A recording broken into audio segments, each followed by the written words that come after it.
বিশ্বনবী পাগলের মতো একবার হাউজে কাউসারে যাবেন, একবার সিরাতে যাবেন, একবার পুলসিরাতের দিকে, একবার হাউজে কাউসারের দিকে পাগলের মতো দৌড়াতে থাকবেন।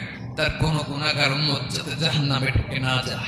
কিয়ামতের ময়দানে ওই বিভীষিকাময় সময়ে মুসিবতের কালেমাগুলো পাগল হয়ে বিশ্বনবীকে খুঁজতে আরম্ভ করবে।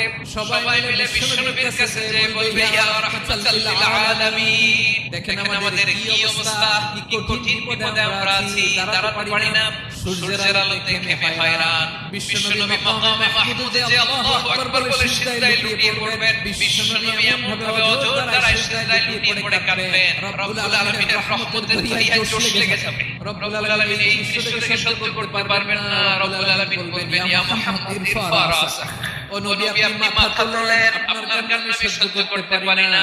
আজকে আপনি যা যাবেন তাই। ওয়াশফা তাশফা, যার জন্য সুপারিশ করবেন তার সুপারিশ কবুল